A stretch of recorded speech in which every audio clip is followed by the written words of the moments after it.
ಬೆಂಗಳೂರಿನಲ್ಲಿ ಐಷಾರಾಮಿ ಲ್ಯಾಂಬೋರ್ಗಿನಿಯನ್ನ ಡ್ರಿಫ್ಟಿಂಗ್ ಮಾಡಿದ್ದು ಮಾಜಿ ಡಾನ್ ಮುತ್ತಪ್ಪ ರೈ ಪುತ್ರ ರಿಕ್ಕಿ ರೈ ಎಂಬ ಸುದ್ದಿ ಹೊರಬಿದ್ದಿದ್ದು ಐಷಾರಾಮಿ ಲ್ಯಾಂಬೋರ್ಗಿನಿ ಕಾರನ್ನ ಕಬ್ಬನ್ ಪಾರ್ಕ್ ಪೊಲೀಸರು ಸೀಸ್ ಮಾಡಿದ್ದಾರೆ. ಈ ಕುರಿತ ಒಂದು ರಿಪೋರ್ಟ್ ಇಲ್ಲಿದೆ.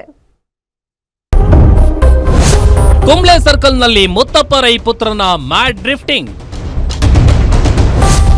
ರಿಕ್ಕಿ ರೈ ಒಡೆತನದ 5 ಕೋಟಿಯ ಲ್ಯಾಂಬೋರ್ಗಿನಿ ಸೀಸ್.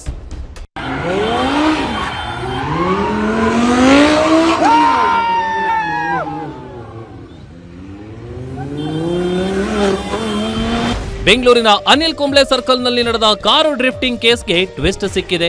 ದಿವಂಗತ ಮುತ್ತಪ್ಪ ರೈ ಪುತ್ರ ರಿಕ್ಕಿ ರೈನಿಂದ ಕಾರನ್ನ ಡ್ರಿಫ್ಟ್ ಮಾಡಲಾಗಿದೆ ಎನ್ನಲಾಗಿದೆ. ಈ ವಿಡಿಯೋ ಸೋಷಿಯಲ್ ಮೀಡಿಯಾದಲ್ಲಿ ವೈರಲ್ ಆಗ್ತಿದ್ದಂತೆ ಎಚ್ಚೆತ್ತ ಕಬ್ಬನ್ ಪಾರ್ಕ್ ಸಂಚಾರಿ ಪೊಲೀಸರು KA05 NR 0009 ಸಂಖ್ಯೆಯ ಈ ಐಷಾರಾಮಿ ಕಾರನ್ನ ರಿಕ್ಕಿ ರೈ ಮನೆಯಿಂದಲೇ ಟೋಯಿಂಗ್ ಮಾಡಿಕೊಂಡು ಬಂದು ಠಾಣೆ ಮುಂದೆ ನಿಲ್ಲಿಸಿದ್ದಾರೆ. ಅಜಾಗರೂಕ ಚಾಲನೆಯಡಿ ರಿಕ್ಕಿ ರೈಗೆ ನೋಟಿಸ್ ಕೂಡ ಜಾರಿಯಾಗಿದೆ.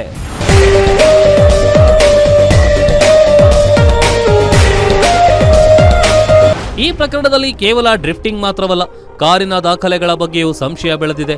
ಮೂಲತಃ ದೆಹಲಿ ನೋಂದಣಿಯದ್ದಾದ DL 1CT 1515 ಈ ಕಾರು ಕರ್ನಾಟಕದಲ್ಲಿ ನೋಂದಣಿ ಪ್ರಕ್ರಿಯೆ ಪೂರ್ಣಗೊಳ್ಳುವ ಮೊದಲೇ ನಂಬರ್ ಪ್ಲೇಟ್ ಬದಲಿಸಿಕೊಂಡಿದೆ ಎನ್ನಲಾಗ್ತಿದೆ.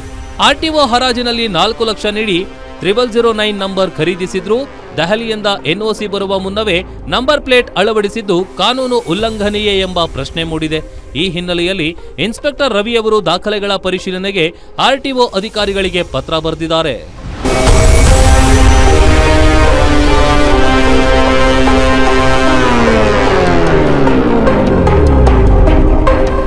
ಸದ್ಯ 5 ಕೋಟಿ ಮೌಲ್ಯದ ಕಾರು ಪೊಲೀಸ್ ಠಾಣೆಯ ಅಂಗಳದಲ್ಲಿದೆ.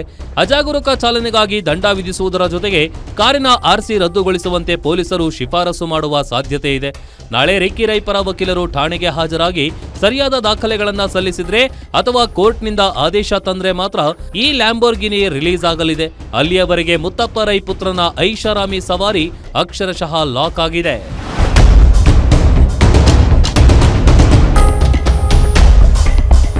ಇನ್ನು ಬಿಡದಿಯಲ್ಲಿ ಕಾರಿನ ಮೇಲೆ ಗುಂಡಿನ ದಾಳಿ ಪ್ರಕರಣದಲ್ಲಿ ಸುದ್ದಿಯಾಗಿದ್ದ ಮುತ್ತಪ್ಪ ರೈ ಪುತ್ರ ರಿಕ್ಕಿ ರೈ ಇದೀಗ ಸಾರ್ವಜನಿಕ ಸ್ಥಳದಲ್ಲಿ ಡ್ರಿಫ್ಟಿಂಗ್ ಮಾಡಿ ಮತ್ತೆ ಸುದ್ದಿಯಾಗಿದ್ದಾರೆ. ಏನೇ ಆದ್ರೂ ಸಾರ್ವಜನಿಕವಾಗಿ ರಿಕ್ಕಿ ರೈ ಡ್ರಿಫ್ಟಿಂಗ್ ಮಾಡಿದ್ರ ಬಗ್ಗೆ ಸಹಜವಾಗಿ ಆಕ್ಷೇಪಗಳು ವ್ಯಕ್ತವಾಗಿವೆ. Ajay Kumar, crime bureau, guarantee news, Bengaluru.